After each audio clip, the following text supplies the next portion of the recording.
Muito bem. Vou tentar gravar, vamos ver se vai funcionar. Você que está aí vendo no conforto da sua casa, saiba que essa aula ela está sendo feita online, ao vivo, às 6 horas da manhã de um domingo. Um detalhe, pelo menos aqui, chovendo, chovendo. Tá chovendo aí também, gente? Tá chovendo. Então, o que que se esperava? Estar debaixo das cobertas, né? Debaixo das cobertas. Isso aí, pessoal. Mas nós estamos aqui, os guerreiros e guerreiras.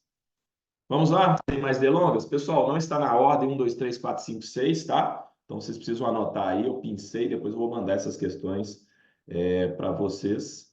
Isso aqui os alunos mandaram para a gente. Então, coloquem aí na ordem. Você que está debaixo das cobertas, você vai ter um pouco mais de dificuldade para poder anotar, né? Mas vamos lá.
Tudo bem, pessoal, vamos lá? Olha o que que fala nessa questão aqui, que interessante. Importante, tá? Lá do módulo 1, eu mais ou menos organizei as questões por módulos, tá? Nesse simuladão final nosso aqui. Sobre os riscos, então aqui é uma questão que cai no módulo 1. Sobre os riscos ASG, ambiental, social e governança. Um exemplo do risco de governança corporativa em uma empresa é: quem lembra, né, que eu trouxe essa questão, um fragmento dessa questão? Quem lembra aí? Trouxe um fragmento dessa questão aí para vocês já, numa das nossas monitorias, tá?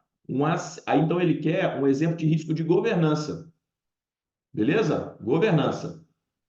Vamos lá. Um acidente que ocasione derramamento de petróleo em alto mar. É um risco ASG, mas não é um risco associado à parte de governança, tudo bem? É um risco ASG, mas não associado à parte de governança. Todo mundo entende essa parte? Beleza? Inexistência do departamento de compliance e auditoria interna na empresa. Estou com dúvida, mas gostei. Gostei. Um incêndio causado por ingerência em uma área verde nos arredores da empresa. Sim, só que aqui está mais associado ao A, né? De ambiental. A falta de promoção de diversidade e inclusão pelas empresas dentro do seu quadro de colaboradores. Nada a ver, isso aqui também eu fiquei na dúvida, cara. Olha só, pessoal, diversidade e inclusão, diversidade e inclusão dentro do quadro de colaboradores, isso aqui está mais associado ao S de social, inclusão, diversidade. Concordam comigo? O que está associado a práticas de governança, ou seja, práticas de gestão, é a letra B. Olha lá, ó, inexistência de departamento de compliance e auditoria interna dentro das empresas. Tudo bem? Para que seja evitado fraude, para que seja evitado renúncia fiscal. Tá legal? Sonegação fiscal. Ficou na dúvida mesmo, né? Mas entendeu que colaboradores e diversidade está mais associado à parte social, lembra? Social, pessoas. Governança, práticas de gestão. Combinado? Próxima questão.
Vamos lá? Segundo o Código de Distribuição da Anbima, na venda de produtos e investimentos para clientes, uma das etapas do processo de suitability é a definição da situação financeira do cliente, que, dentre outros aspectos, compreende. Quando eu vou falar da situação financeira, lembrando, pessoal, tem que olhar aspectos relacionados a dinheiro. Quanto de dinheiro esse cliente tem? Quando que ele vai precisar utilizar esse recurso? Se ele precisa de fluxo mensal, qual o tamanho do patrimônio dele? Tá legal? Então vamos lá. Correta é a letra A já, né? A necessidade futura de recursos. Olha o dinheiro aqui. As preferências declaradas quanto à assunção a risco. Não vi dinheiro aqui. A formação acadêmica. Não vi dinheiro aqui. O período em que será mantido o investimento. Não vi dinheiro aqui. Eu estou falando de tempo. Período, eu estou falando de tempo. Não estou falando de dinheiro. Ok? Aqui eu quero saber o tempo. Não está relacionado a dinheiro. A única que está relacionada a dinheiro, a necessidade futura de recursos. Letra A, resposta correta, beleza? Então, estamos lá ainda naquelas questões do módulo 1. Mais uma aí para vocês.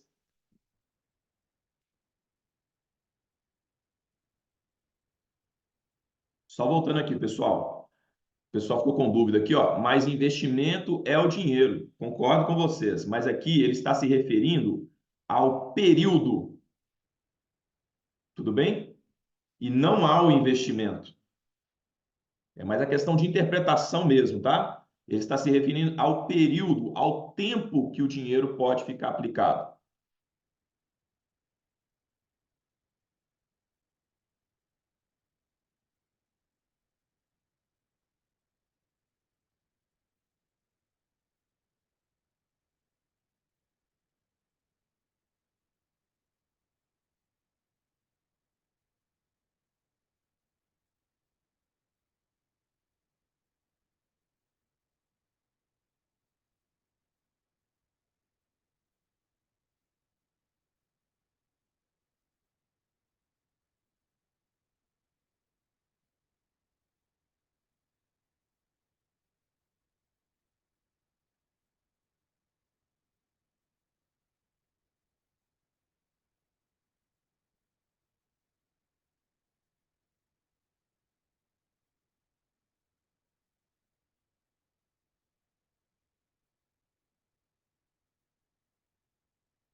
Questão nós fizemos também já, mas caiu na semana passada. As instituições participantes estão dispensadas de observar os artigos dispostos no Código ANBIMA de distribuição de produtos de investimentos, na distribuição de produtos para, assim, quais segmentos, né, ou qual segmento está dispensado de observar o que está escrito no Código de Distribuição de Produtos.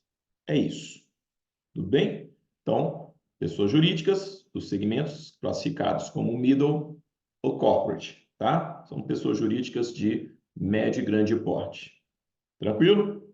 Nada relacionado a private, muito pelo contrário, os investidores de private precisam, investidor qualificado também, pessoas jurídicas do segmento de seguros, mesma coisa, tá legal? Então, segmento middle e corporate são dispensados de observar o Código de Distribuição de Produtos ANBIMA.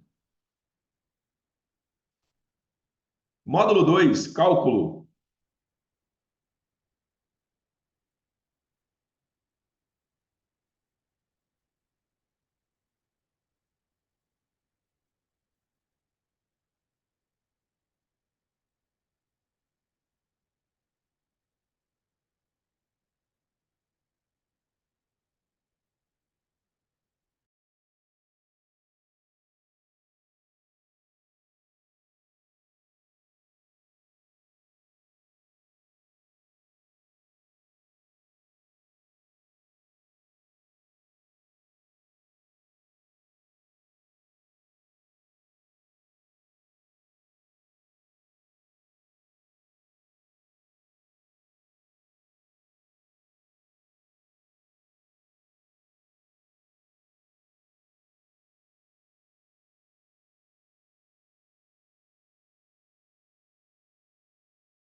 Questão sem muito perequetê. Essa que é a verdade. Ricardo pretende investir seus recursos de forma a garantir resgate para os próximos 4 anos. Ao final de cada ano, ele irá resgatar os descritos na tabela abaixo. Observe que não tem o fluxo zero, então você não precisa lançar o CF zero, você simplesmente vai lançar todos esses valores no G CFJ, lança a taxa no I e chama F NPV. Vamos executar? Vou ver nossa HP. Olha lá. Zero. Então, vamos lá. Ó. 10 mil GCFJ, 20 mil GCFJ, 35 mil GCFJ, 50 mil GCFJ, 6,5 IF NPV 96. Olha, o meu deu errado, hein? O que eu lancei errado aqui? O meu deu errado. Vamos lá de novo. 10 mil GCFJ, 20 mil GCFJ, 35 mil GCFJ, 50 mil GCFJ, 6,5 e FNPV. Ah, eu lancei só 6, né? Vocês estão atentos aí, né? Tem que tomar cuidado, então. Lógico que na hora da prova a gente não vai fazer correndo. 94.863.73, tem essa resposta? Letra D. Se eu apertar aqui e for letra D, é porque nós acertamos? Muito bem, pessoal. Então, ó, uma questão simples de NPV, e como eu falei com vocês, as questões de matemática financeira na prova são tranquilas. Próxima.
embora pareça, mas não tem muito segredo. Vejam só, o Arnaldo ele contratou um financiamento de 85 mil. Olha aqui, ó, PV 85,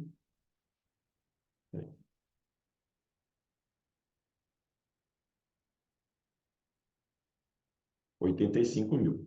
Na modalidade da tabela Price, aonde a prestação é constante. Lembram? Tabela Price, a prestação é constante. Será pago por meio de quantas prestações? 6 prestações. Então, meu N é igual a 6.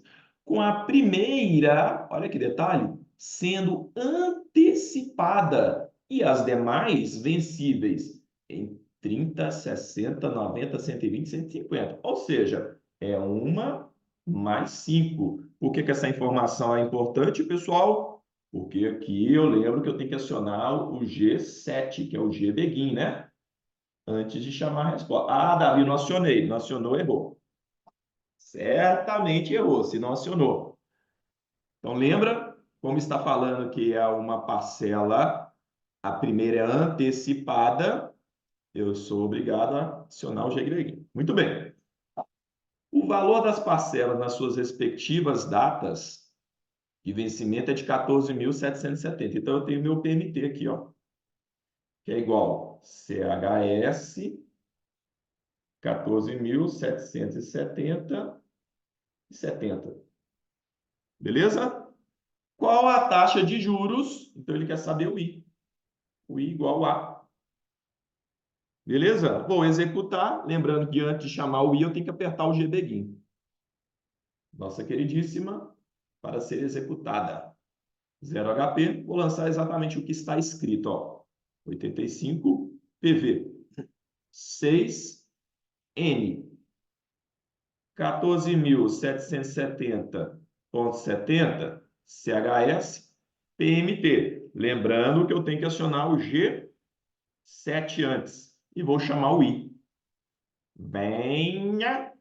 Será que tem uns 70? Ixi, tem letra C. Se eu apertar e for letra C, nós acertamos. Tudo bem? Então não é uma questão difícil, está no texto. Preencho aqui, detalhe do antecipado, porque aí eu tenho que acionar a tecla G Beguin e chamo o I. Próximo. Aí já desativa o G Beguin aí da sua HP. Eu já vou desativar da nossa aqui também, ó. Que vai que você precisa de uma outra aí que não tenha G Beguin.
Bem, pessoal, essa questão, ela está falando sobre o custo médio ponderado de capital, beleza? Custo médio ponderado de capital. Quem lembra, o custo médio ponderado de capital é o quanto a empresa gasta para remunerar o capital próprio. O que é o capital próprio? O capital dos sócios, seu dinheiro na empresa, e quanto ela gasta para remunerar o capital de terceiros. Tá legal? Capital de terceiros, empréstimos. Tudo bem? Então, qual é o custo médio? Então, digamos que eu tenho na empresa um capital de 100 mil, desses 100 mil, 60% é capital próprio, 40% é capital de terceiros. Só que o capital próprio, eu exijo uma remuneração de 18%, o capital de terceiros exige uma remuneração de 12%. Um exemplo, tá? Então, tem que fazer esse cálculo ponderado aqui. É isso, tá? Aqui não está pedindo o cálculo, mas só lembrando o conceito. Então, a letra A fala o seguinte: por que ele é influenciado? Letra A, o custo de capital de giro, tem nada de capital de giro. Do custo de capital de terceiro, sim. A alíquota de imposto de renda, sim, que a empresa está sujeita. Ok, a segunda e terceira parte não tem nada de capital de giro. Letra B, o custo de capital próprio, o custo de capital de terceiros e a alíquota de imposto de renda que a empresa está sujeita. Eu gostei dessa. Não inventou moda, não falou nada demais. Custo de capital próprio, gostei. Custo de capital de giro, viajou. Custo de capital de terceiros, correto. Alíquota do imposto de renda que a empresa está sujeita, correto? Apenas. Apenas está errado. Capital próprio e capital de terceiros, além do imposto de renda. Resposta correta, letra B. Beleza? Olha que legal essa questão agora, gente. Lembrando que não está na ordem, tá, pessoal? Vocês precisam anotar aí para vocês pegarem a sequência.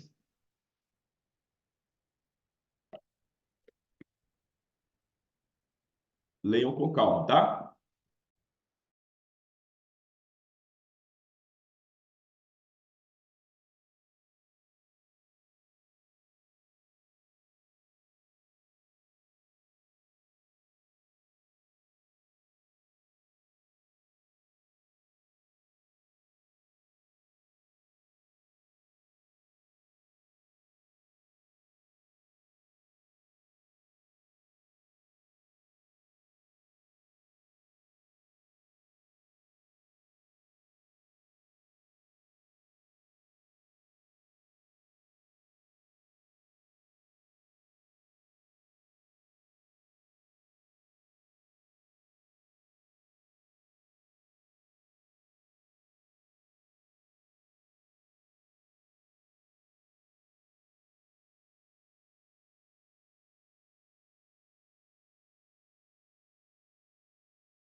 Pessoal, vamos lá? O investidor qualificado, pessoa física, recebeu extratos de saldo dos seus investimentos, onde ele mantém sua conta. Ele possui, vamos tirar da questão para facilitar. Olha só, ele tem 52 mil em uma letra de câmbio. Ele tem 68 mil em letras de crédito do agronegócio. Ele tem 80 mil em operações compromissadas com lastro em debêntures emitidas em 2014. Eu vou colocar aqui, ó, DEB 2014, que é importante. E ele tem 50 mil em CRA, Certificado de Recebíveis do Agronegócio. Aí te pergunto o seguinte: caso ocorra uma liquidação dessa instituição e o investidor nunca tenha utilizado o recurso do Fundo Garantidor de Crédito, ele será ressarcido no valor D. Olha que interessante. Olha que interessante. Vou colocar para vocês aqui a página do FGC. Então, olha só. Aparecendo para todo mundo aí, tá? Na página do FGC, já de cara, já mostra aqui o que está coberto: instrumentos financeiros garantidos, depósito à vista, poupança, CDB, RDB, salário, aposentadoria, letra de câmbio, letra hipotecária, letra de crédito imobiliário, letra de crédito consignada, operações compromissadas nos termos da regulamentação. O que que diz essa regulamentação, pessoal? Que eles colocam aqui, ó, operações compromissadas nos termos da regulamentação. Então, o que que diz lá na regulamentação? Que as operações compromissadas emitidas de 2014 para trás, elas serão, né, e lastreadas em debêntures, elas serão garantidas pelo FGC. Tudo bem? Então, operações compromissadas com lastro e debêntures emitidas de 2014 para trás, para frente, não. Elas serão garantidas pelo FGC. Tudo bem? E a gente tem aquele conceito que as garantias, quais são os títulos garantidos? As letras cobertas. Então, letra de câmbio é uma letra coberta. LCA é uma letra coberta, tá? Além de CDB, poupança e as debêntures emitidas de 2004 para trás. Operações compromissadas com lastro em debêntures emitidas de 2014, perdão, para trás. Então, a única que não é coberta é essa daqui, ó, o CRA. Não é coberta, não é uma letra coberta. Lembrando, letra financeira não entra, tá? Letra financeira não entra. Então, nós temos aqui 52, 68 e 80. Basta somar para ver quanto está coberto. 52, 68, 80, total da cobertura, 200 mil. Resposta correta, letra D de dado. Que bom, não vi ninguém acertar essa. Que ótimo. Então, mais uma. Salva aí. Próxima. Olha que questão legal essa daqui, gente.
Parece difícil, mas não é. Aí você que está aí debaixo das cobertas, às vezes não conseguiu capturar. A Fernanda aplicou 3 milhões em um CDB com liquidez diária, no dia 16 de 7 de 2022. Durante o período, o CDB apresentou as seguintes rentabilidades. De 16 do 7 a 16 do 10 de 2022, 2,31. Depois, de 16 do 10, 2,36 no período. Depois de 5 a 30, 1,97 no período. No dia 30, ele resgatou todo o valor. Qual o valor líquido? Na verdade, está errado aqui, né? Interessante. A Fernanda aplica e quem resgata é a Maria Cecília, né? Mas como isso aqui foi o aluno que mandou para a gente, vou corrigir lá depois. Mas certamente está errado ali. Mas vamos lá, gente. Olha só. O que eu tenho que fazer aqui? Simplesmente acumular. Acumular as rentabilidades, beleza? Simples assim. Então, você vai pegar os 3 milhões, ó, 3 milhões, enter, e vai lançando as rentabilidades. 2,31, aperta o porcento, mais 2,36%, mais 1,97%, mais. Beleza? Aí vai dar 3 milhões alguma coisa, você tira os 3 milhões para saber qual foi o ganho acumulado. Aí 3 milhões menos, vai ficar só o ganho acumulado. Qual que é o detalhe importante? Sobre este ganho, eu tenho que recolher o imposto de renda. Qual vai ser o imposto de renda aqui, pessoal? Se ele aplicou em 16 do 7 e ele resgatou em 30 do 8, né? Foi a data do resgate. Quanto tempo nós temos aqui? Mais de um ano. Então, com um ano, como é um CDB, o imposto que ele vai ter que pagar vai ser de 17,5%. Eu vou ter que deduzir da rentabilidade. Vamos executar aqui, só para vocês entenderem? Então, olha lá, ó. 0 HP, 3 milhões, 2,31% mais 2,36% mais 1,97% mais 3.203.627. Eu vou tirar o 3 milhões aqui para eu descontar o imposto de renda. Então, esse foi o ganho bruto. Desconto deste ganho, 17,5%. 17,5% menos. E volto com os 3 milhões originais. 3.167.992,83. Tem essa resposta aqui? Tem. Letra C, resposta correta. Beleza? O pessoal está perguntando assim, professor, 17,5? Por que 17,5? Por conta da tabela, né? Se você pegar a tabela de imposto de renda, de 0 a 180, depois de 181 a 360, depois de 361 a 720, depois de 720 em diante. Então, aqui dá 22,5, 20, 17,5, 15, beleza? Então, em qual faixa ele se encontrou aqui? Davi, o Come Cotas interferiria em alguma coisa? Se fosse fundo de investimento, sim. Como ele está se referindo a um CDB, não interfere em nada, porque CDB não tem Come Cotas, tá bom?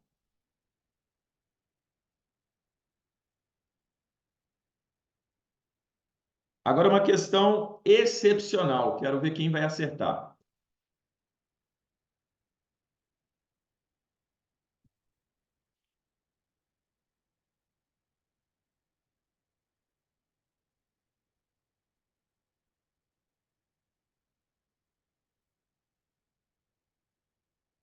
Podem ler com calma.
Vamos lá, pessoal. Você deve estar aí, né? Borbulhando, falando assim: ô, Davi, aí é sacanagem. 6 horas da manhã colocar uma questão dessa, eu não tenho capacidade para poder raciocinar essa questão, não. Tá? Mas vamos lá. Pessoal, olha que interessante. Os gráficos representados pelas figuras 1 e 2 indicam lucros obtidos com estratégias, utilizando opções de compra ou de venda de ações. As estratégias representadas nas figuras 1 e 2 são utilizadas quando o gestor avalia que o preço de uma ação irá. Vamos à lousa. Antes, prestem atenção nos gráficos, tá? Vamos só recordar aqui os gráficos. Lembrando um detalhe importante. Aqui essa linha é o ponto zero. Tudo bem? Para cima positivo, para baixo negativo. Beleza? Para facilitar o entendimento. Tranquilo? Acompanha comigo o raciocínio, tá, pessoal? Acompanha comigo o raciocínio, que é muito importante vocês entenderem aqui, tá? Vamos lá. Quando eu tenho um gráfico assim, ó,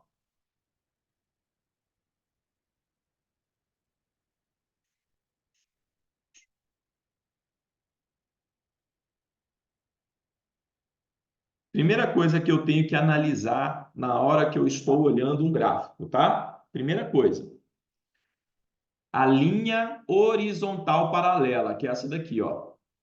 Ó, identifica a linha horizontal paralela. Tudo bem? Primeira coisa, eu identifico a linha horizontal paralela. Aí você vai imaginar comigo o seguinte, só para a gente saber se é uma compra ou se é uma venda. Primeira coisa. Quando o preço está para cima, tá bom para comprar ou para vender? Quando o preço está alto, para cima, tá bom para comprar ou para vender? Coloca para mim no chat aí. Quando o preço está para cima, tá bom para comprar ou para vender? O que vem na sua cabeça de cara? O preço está para cima, compra ou vende?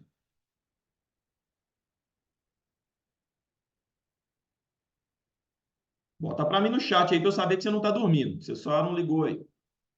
Muito bem, pessoal. Quando o preço está para cima, você vai vender. Então, isso daqui é uma venda.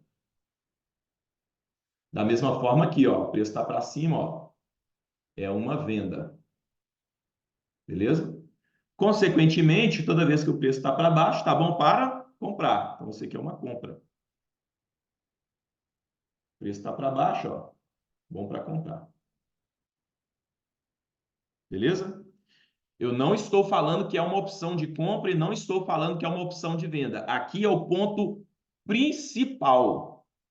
Quando eu falo venda e compra, lembra que quando eu chego lá na barraca de opções, eu tenho dois lados. Eu tenho um lado que é o lado do titular. O titular é quem vai lá e compra a opção. O lançador é quem vai lá e vende essa opção ao titular. Você precisa saber disso. Quem é o lançador e quem é o titular? O titular é quem chegou lá e falou assim: eu quero comprar uma opção. Aí o lançador vai falar com ele assim: você quer uma opção de compra ou uma opção de venda? Então, observem, aqui eu não estou falando ainda o que é call e o que é put. Eu só estou mostrando quem está lançando a opção e quem está adquirindo a opção. Tudo bem? Davi, como que você consegue identificar isso? Observem o seguinte. Agora que é o ponto, e eu quero que vocês respondam aí para saber se vocês entenderam, tá? Coloquem para mim, ó, presta atenção. Quando você vai comprar alguma coisa, por que eu consigo identificar que é o titular? Agora analisando de uma outra forma. Observem que o titular, ele já começa no campo negativo. Olha só, ele já começa no campo negativo. Por que ele já começa no campo negativo, pessoal? Porque ele já começa pagando o prêmio. Lembram? Ele já começa desembolsando um valor que é o valor relativo ao prêmio. Então, ele já começa a operação no negativo. Ah, é o negativo pequeno? Sim, mas ele já começa no negativo. E quem que recebe esse prêmio dele? O lançador. Então, quando o titular paga o prêmio para adquirir uma opção, então o prêmio é o valor pago para se adquirir uma opção. Quem que recebe esse prêmio? O lançador. Então, numa opção, observe que eu não estou falando ainda se a opção é de compra ou se é uma opção de venda, ou seja, se é uma call ou se é uma put. Tá legal? Neste caso aqui, neste caso específico, não é o mais relevante, mas eu vou explicar para vocês também. Então, a gente precisa entender o seguinte: eu tenho de um lado o titular, eu tenho do outro lado o lançador. No meio aqui, eu tenho o que nós chamamos de barraca das opções. Barraca das opções. Quem que é o dono dessa barraca? O lançador. E o que que esse lançador tem de produto para vender? Ele tem call e ele tem put. O que que é call? Um direito de comprar, e put é um direito de vender alguma coisa. Quando o titular chega aqui nessa barraca e fala assim: lançador, tudo bem? Eu quero comprar uma opção. O lançador vai perguntar para ele assim: tudo bem, você quer uma opção de compra ou você quer uma opção de venda? Ou seja, você quer ter um direito de comprar ou um direito de vender? Ah, eu quero adquirir aqui uma put, ou seja, um direito de vender um ativo numa data futura. Tudo bem. Para adquirir essa put, você precisa pagar R$ 2. Tudo bem. Então, o titular vai desembolsar aqui R$ 2.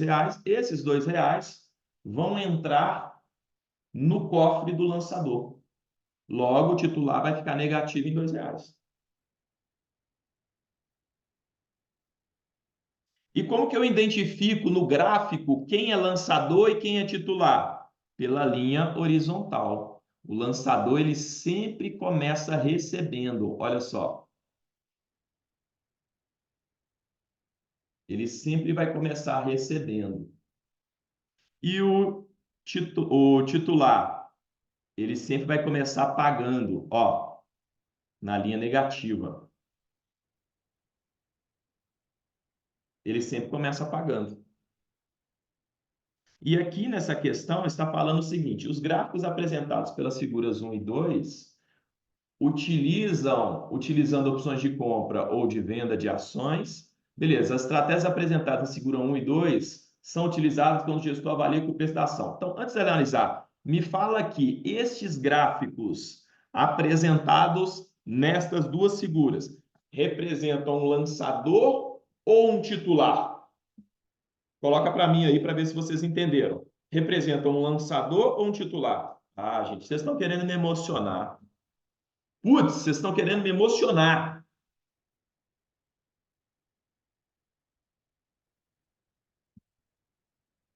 Muito bem, pessoal. Isso aqui é um lançador.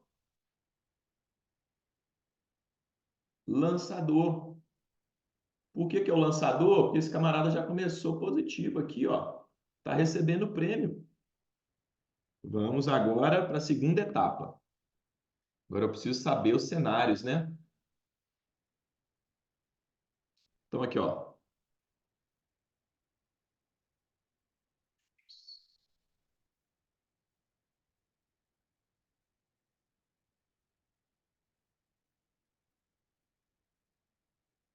Detalhe, já sei como que identifica lançador e titular. Está no campo positivo, negativo, positivo, negativo, positivo, negativo, positivo, negativo. Beleza? Aqui é o lançador.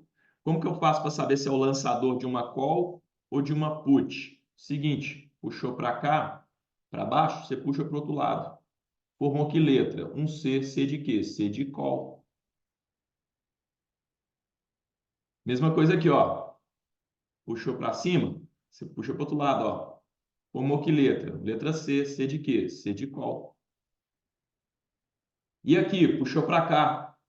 Você puxa para o outro lado. Formou um C? Não formou um C. Então é uma put. Não acha que vai formar um P, não. Nem tudo na vida vai ter essa conexão, não. Mesma coisa aqui, ó. Puxou para cá, você puxa para o outro lado. Formou um C? Não. Se não formou um C, é uma put.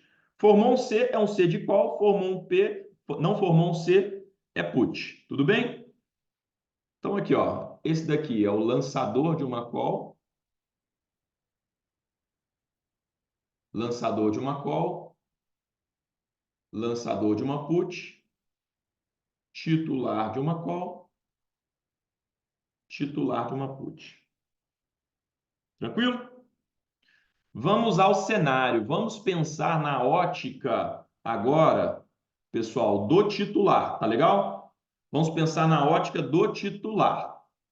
Esse camarada aqui, ele está lançando, puxou para cá, puxa para o outro lado, não formou o C, então a put. Ele está lançando uma put. Pensa na ótica do titular primeiro. Então, tem um titular aqui que comprou uma put. Beleza? Respondam para mim, quem adquire uma put, esse camarada lançou uma put ao titular. Quem adquire uma put acredita que o preço vai subir ou que o preço vai cair?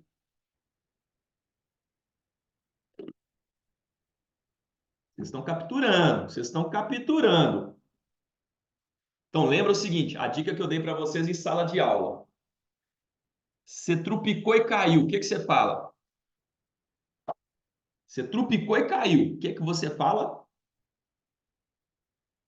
Qual que é o elogio que você fala quando você trupica e cai?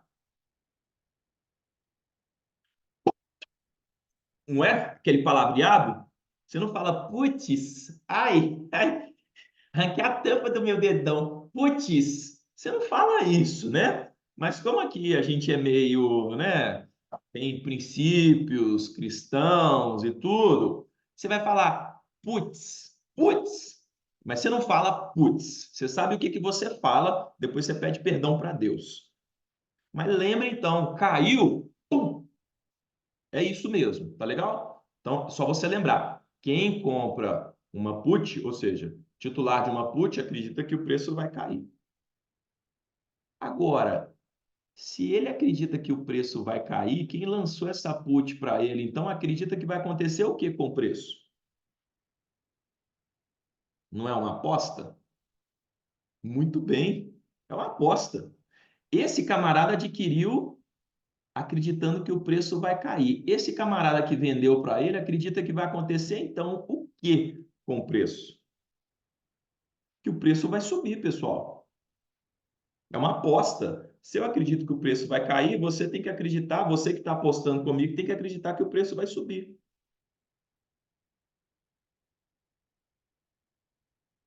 Por quê? É uma aposta. A aposta, ela tem sempre que ter posições contrárias. Tá legal? Sempre posições contrárias. Davi é muito complexo. É se você quiser complicar. Basta você lembrar o seguinte: primeiro, eu dei uma aula aqui para vocês como que eu interpreto o gráfico. Saber quem que é lançador, quem que é titular.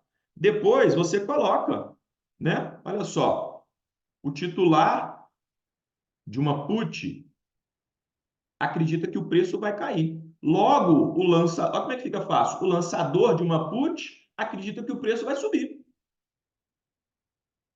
O titular, agora deixa eu mudar aqui. O titular, opa,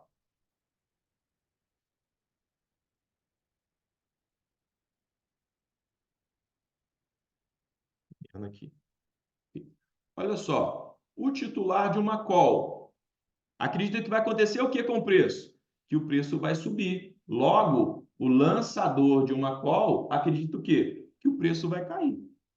Aqui é simples, só que você precisa identificar no gráfico que esse aqui é o lançador de uma put e aqui é o lançador de uma call. Como que eu identifico que é call? Ó, puxou para cá, eu puxo para o outro lado. Virou uma call.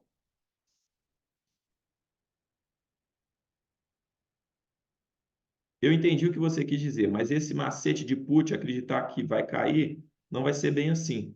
Porque eu só pensei em call, mas é para pensar só em call e put mesmo. Mas lembra que call e put, você tem dois lados.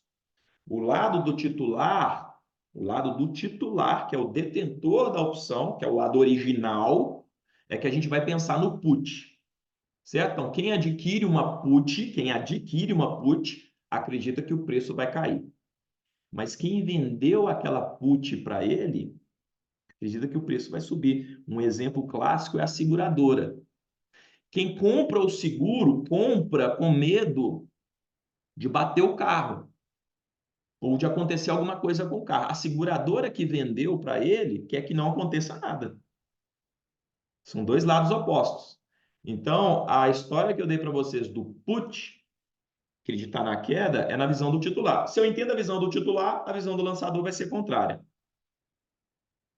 Beleza? Então, lembra, o titular acredita que o preço vai cair, o lançador acredita no contrário. Então, vai ser qual letra? O pessoal já está querendo saber. Tá bom, Davi, então responde. Então, aqui, ó. Put, eu acredito que o preço vai subir. Eu, lançador. E qual eu acredito que o preço vai cair? Eu, lançador. Lançador. Tá legal? Resposta correta, letra A. Agora, por que vai ser o valor do prêmio, pessoal? Isso é importante. Que é o lançador. O ganho do lançador é o prêmio. Lembra que eu mostrei para vocês anteriormente? É o prêmio pago, tá? Então, resposta correta, letra A. De novo, identifica quem é lançador, quem é titular. Pensa primeiro no titular, o lançador é o contrário. Tudo bem? Mais uma.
Bem, gente, o formador de mercado, conhecido como market maker, credenciado pela B3, para contribuir com a liquidez de um determinado ativo, assume a obrigação de... Pessoal, o market maker, ele entra comprando e vendendo diariamente papéis no mercado para gerar liquidez.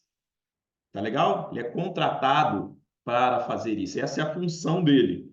Tá? A letra A fala executar ordens de compra e venda estabelecidas a partir de um spread, não tem assim um spread determinado, tá? Ele vai comprar a preços de mercado. Exercer sua atividade de forma autônoma sem vínculo, não, é com vínculo. Obter ordens disponíveis de compra e venda com variação máxima, não existe essa variação máxima nem spread mínimo. Resposta letra D. Colocar no mercado diariamente ofertas firmes de compra e venda para uma quantidade de ativos pré-determinada e conhecida. Então, ele provê liquidez a preço de mercado. Beleza? Vamos fazer uma pausa, pessoal. 10 minutos, recondicionar, se acordar, aí você vai lavar o rosto, escovar as canjicas, não dá tempo de tomar aquele cafezão, tá? 10 minutos e a gente já retoma, tá bom? 10 minutinhos. Então, nós vamos voltar 7h13, 7h13, tá bom? Até daqui a pouco.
Tudo bem, pessoal. Na oferta pública de ações, underwriting, do tipo de melhores esforços. A instituição financeira líder responsável pela estruturação. Então, eu tenho dois regimes, né? Eu tenho garantia firme e o melhores esforços. Garantia firme. A instituição garante a venda total. Se porventura não for vendido tudo, ela fica com a parte que não foi conseguida ser alocada no mercado. No melhores esforços, vou fazer o meu melhor. Se vender tudo bem, se não vender, amém. Tá legal? Esse que é o ponto. Então, olha lá, assume totalmente, não. Não assume totalmente. O que vai assumir totalmente vai ser o garantia firme. Efetua uma oferta global com o objetivo de colocá-las no país. Não tem nada a ver. Global. Onde é que é tirar isso aqui?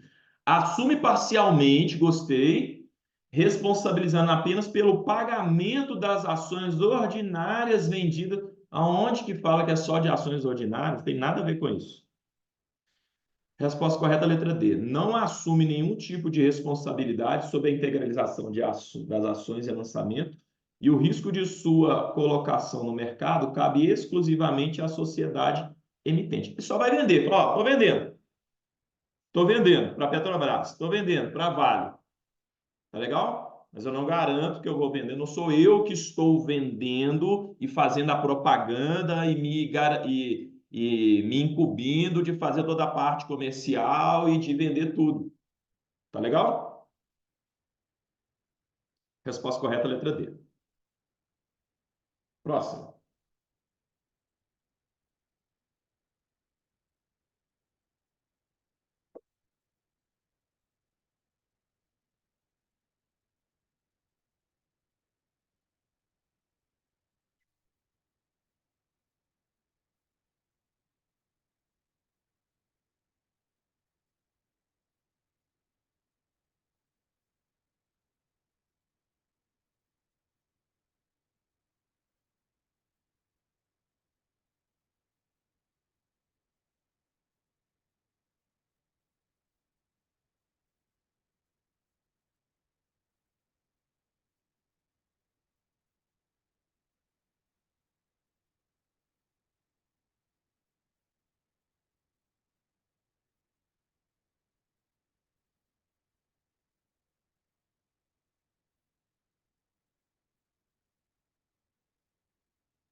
Vamos lá?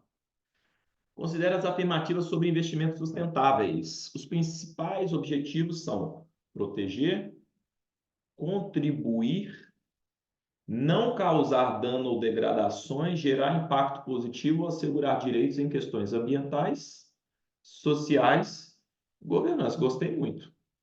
Está muito certinha, né? A agenda verde é assim mesmo.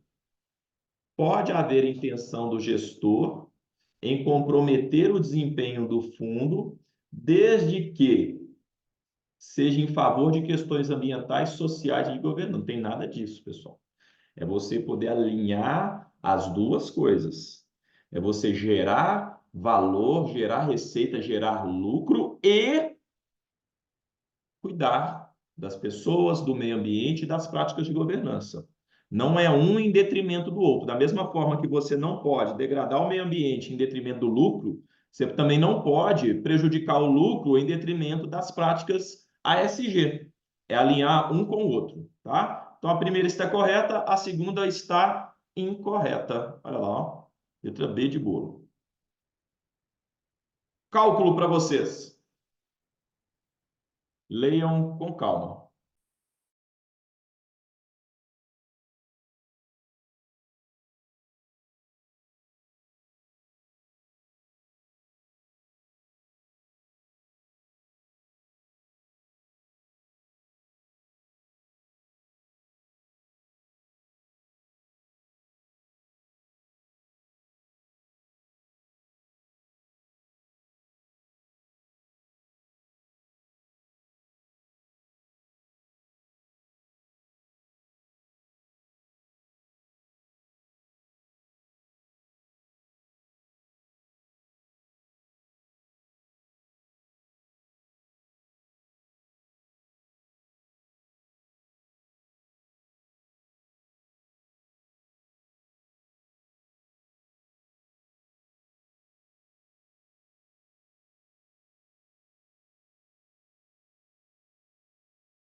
Pessoal, vamos lá. Em junho de 2018, o João adquiriu cotas da classe de fundo de investimento de renda fixa a curto prazo. Então, ele adquiriu um fundo de renda fixa a curto prazo. 100 mil reais. O valor que ele adquiriu foi de 100 mil. Até o final de novembro, a classe teve um rendimento de 10%. Então, rendeu 10%. Significa que rendeu 10 mil reais. Caso o João não resgate suas cotas, o valor líquido no primeiro dia útil de dezembro será de aproximado. Ele está se referindo ao Come Cotas, né? Tem que capturar, embora ele não está falando, está se referindo ao Come Cotas. Porque o Come Cotas ele recolhe nos últimos dias úteis, no último dia útil do mês de maio e novembro. Então, como ele está falando aqui, olha, novembro, final de novembro, vai ter o Come Cotas. O Come Cotas ele sempre vai recolher na menor alíquota do fundo. Menor alíquota do fundo de curto prazo vai ser de 20%. O de longo prazo, 15%. Tá? Então, o que que eu tenho que fazer? 20% sobre 10 mil reais. Isso aqui você pode fazer até de cabeça, né? 10 mil menos 2 mil igual a 8 mil. Qual o valor líquido que ele vai ter? 8 mil mais 100, 108 mil. Observem que, embora seja uma questão de cálculo, o cálculo aqui é o menos importante. Você precisa saber que ele está se referindo ao Come Cotas. Você precisa saber que o Come Cotas de curto prazo, de um fundo de curto prazo, é de 20%, e saber que ele incide sempre sobre o ganho. Tudo bem? Próxima. Essa é clássica, hein, gente? Essa é clássica.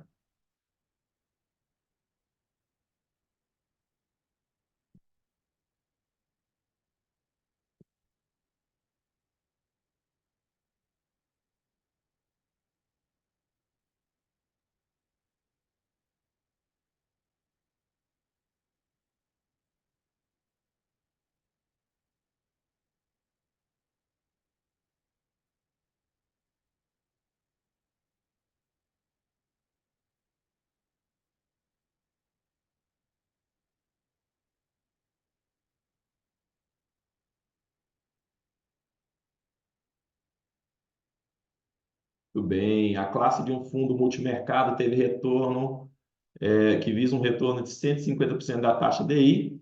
Para atingir esse objetivo, ele permite que alavanquem até 200% de seu patrimônio em operações de mercado futuro. Em determinado dia, a classe estava utilizando todo o limite. Qual que é todo? 200%. E os preços desvalorizaram 15%, sem considerar a perda com derivativos. Nessa situação, a classe de cotas desvalorizou aproximadamente 15% entre... Na verdade, é 15, né? Eu falei o porcento aqui, mas na HP você não vai precisar colocar o 15. Neste caso aqui específico, 15 entre 200. Aí que sim, por cento mais resposta, 45%. Beleza? Verdade. Essa aqui nós fizemos em sala de aula e caiu quinta-feira passada. Próxima.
Muito bem. Segundo o Código de Administração de Recursos de Terceiros, a gestão do risco de liquidez da carteira destinada a investidores não qualificados deve ser desempenhado pelo... Pessoal, lembrem, gestão de risco, e hoje as funções são divididas. Sempre nós vamos trabalhar com administrador e gestor. Tá legal? 1 e 3 apenas. Custodiante, ele só faz a guarda dos ativos. Tá legal? Custodiante só faz a guarda dos ativos. A guarda é liquidação. Agora, quem faz o gerenciamento do risco da liquidez, saber se os papéis têm ou não saída, saber se tem alguma coisa que possa comprometer o risco de liquidez da carteira, gestor e administrador em conjunto. Próxima.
Vamos lá? Os benefícios tributários de diferimento fiscal de um PGBL só podem ser utilizados quando o cliente...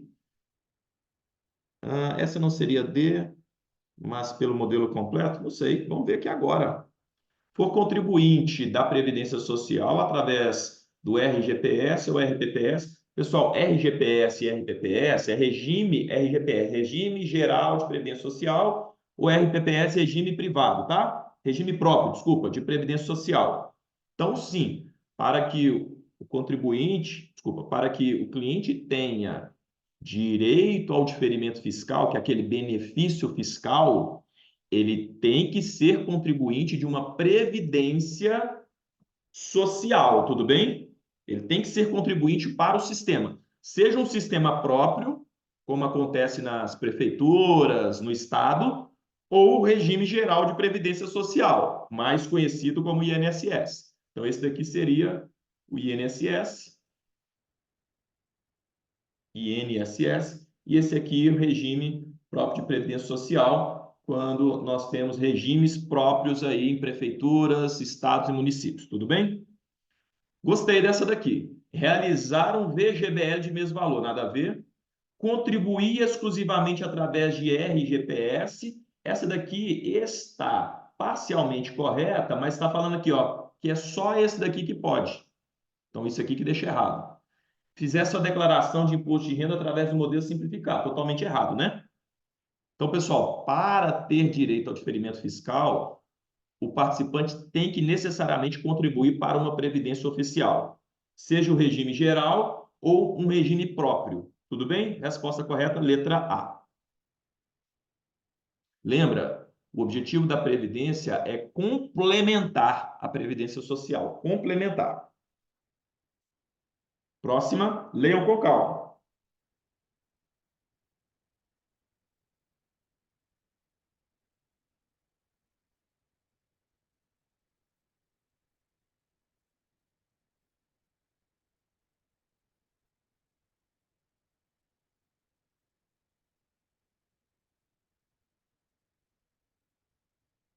Mas o regime, não, mas não é o privado, é o regime próprio, tá? Regime próprio de previdência complementar. Regime próprio é um regime social, mas feito por algumas instituições, como estados, municípios, federal, tudo bem?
Beleza.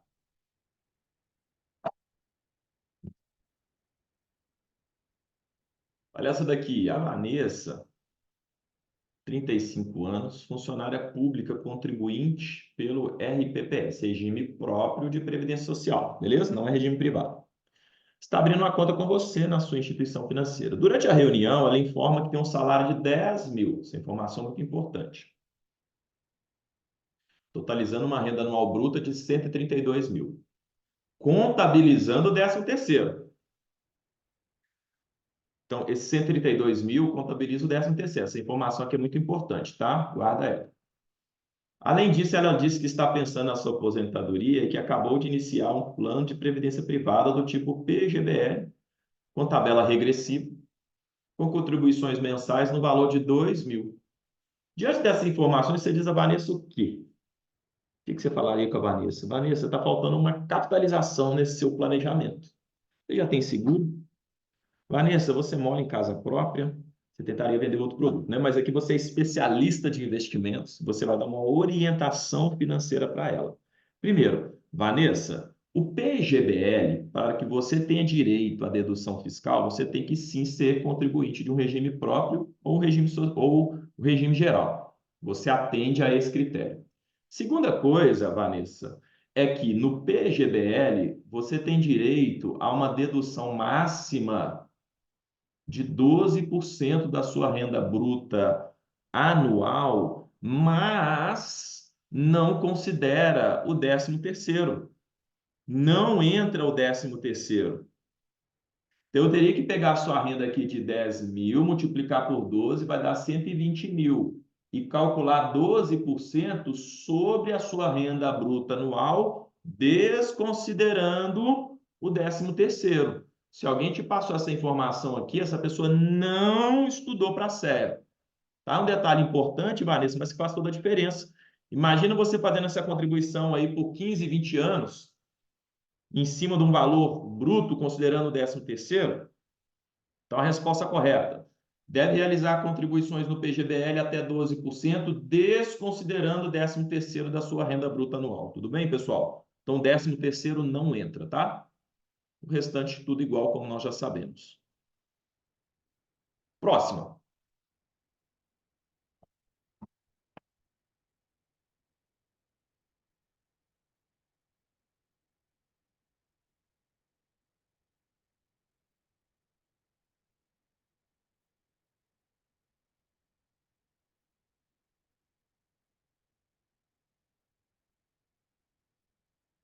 É questão de risco. Passamos por previdência, agora estamos em risco.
Tudo bem. O risco de mercado de um ativo qualquer pode ser mensurado pelo... Pessoal, o risco de mercado é o risco de oscilação dos ativos em relação à sua média. Então, eu avalio a média. Se o risco de oscilação for muito alto, significa que, quando eu olho a média aqui, que é essa linha azul, o ativo vai lá em cima, vai lá embaixo, lá em cima, lá embaixo, tá? Mas tudo isso comparado à sua média, tá? Então, olha só, cálculo da média aritmética em relação aos retornos do ativo. Não, a média vai ser a linha aqui, ó. O risco é exatamente a dispersão. Grau de dispersão dos retornos do ativo em relação ao retorno do ativo livre de risco. Não, em relação à sua média. Cálculo da média geométrica em relação... Tem nada a ver. Grau de dispersão dos retornos, isso aqui que é a dispersão, ó, em relação à média. A média aqui, ó. Então, o quanto eu oscilo em relação à minha média. Tudo bem? Resposta correta, letra D de dado. Próxima.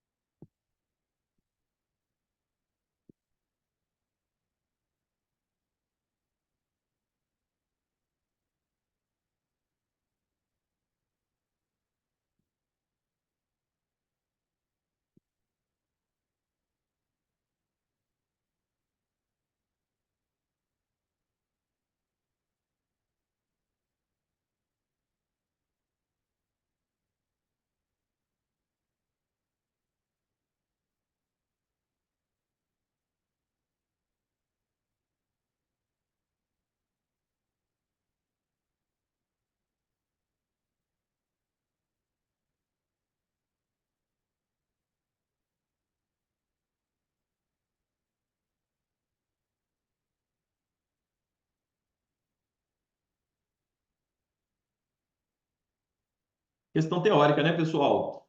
Teodoro possui uma carteira de investimento no qual apresenta maior oscilação. Maior oscilação é igual a mais risco que a carteira de mercado. Dessa forma, podemos afirmar que o beta da carteira o beta, ele mostra a oscilação da carteira em relação às variações do benchmark. Então, se eu tenho aqui o índice Ibovespa oscilou 10%, uma carteira com beta igual a 1 vai ser 1 vezes 10. Então, eu vou oscilar igual. Uma carteira com beta igual a meio vai ser meio vezes 10. Então, ela vai oscilar quanto? 5, que vai dar 10. Uma carteira com beta, por exemplo, igual a 2, vai ser 2 vezes 10. Ela vai oscilar quanto? Vai oscilar 20, ela vai oscilar mais. Então, neste caso aqui, apresenta maior oscilação que a carteira de mercado. O beta dessa carteira vai ser o quê? Certamente maior que 1. Olha lá, ó. Que ele vai oscilar mais, ele está oscilando mais do que o mercado. Se estivesse oscilando menos, menor que 1. Se estivesse oscilando igual, igual a 1. Próxima.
Muito bem, pessoal. As instituições financeiras abaixo possuem os seguintes índices de Basileia.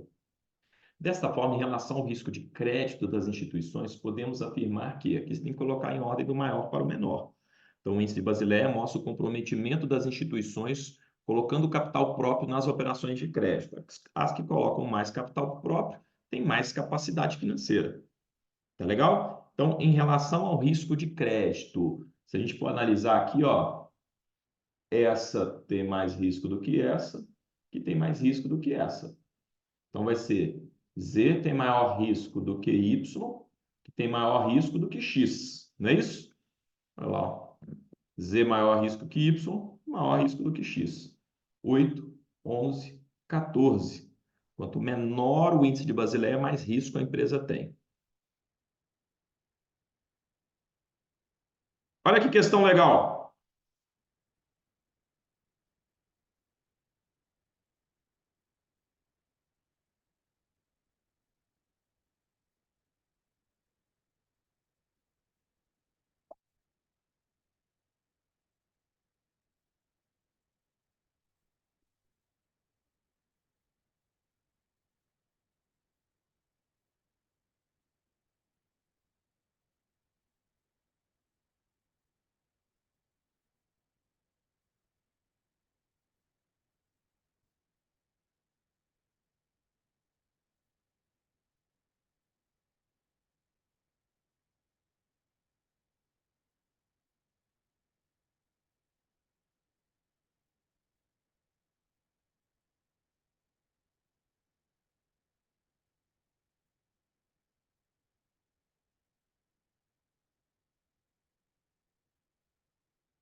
Pessoal, essa questão aqui ela é interessante pelo seguinte. Ela fala assim, ó, segundo a resolução número 30 da CVM, os profissionais que fazem recomendação de produtos de investimentos para clientes são obrigados a manter, olha só, obrigadas a manter todos os documentos e declarações que comprovem a adequação do produto ao perfil do cliente, exceto em caso de processo administrativo pelo prazo mínimo de. Ele não está fazendo a pergunta que muitos imaginam que esteja fazendo. Ele não está perguntando qual é o prazo de validade do API. Então, aqui tem três informações importantes que às vezes está na sua mente aí para a gente não confundir. Tá legal? Primeiro, API, perfil do investidor, 2 anos a validade. Beleza, esse é um ponto. Segundo ponto, tá? Segundo ponto, prazo que o banco deve arma-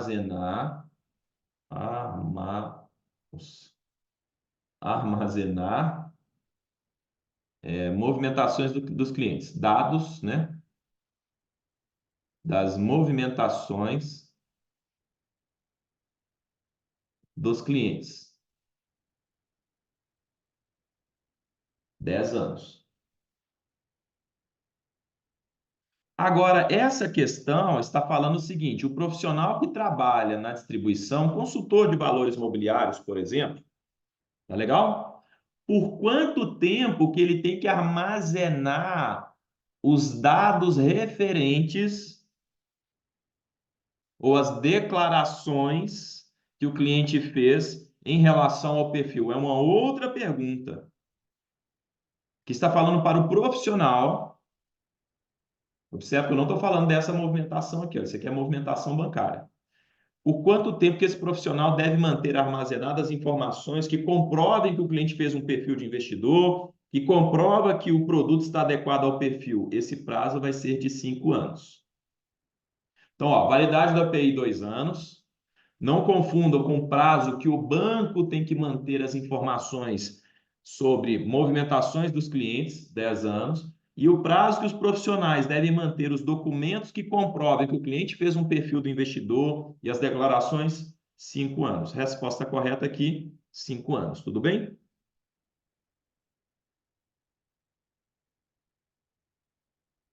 Mais uma.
Tudo bem, gente. É de se esperar que um investidor influenciado pelo viés denominado como excesso de confiança. Faça pessoalmente a gestão dos seus recursos, obviamente. Realize com maior frequência operações de compra e venda dos ativos em seu portfólio. Também, ele movimenta excessivamente a carteira e muitas das vezes ele desconsidera informações importantes como o custo das transações. Então, aqui está correto. Delegue a gestão de seus recursos para profissionais especializados. Não. Se a um fala que ele faz pessoalmente a gestão dos seus recursos, não poderia ser essa. Elimina aqui. 1 e 2 correta. Olha lá, ó, letra B, resposta correta. Beleza? Aí eu quero saber de você. Me passe sua estatística. Gostaram desse simulado? Acharam fácil? Médio? Difícil? Me passa isso estatística, que eu vou passar as minhas palavras finais a vocês. Mas nós estaremos juntos até a sua aprovação. Mas as palavras finais dessa série nossa aqui da semana da aprovação.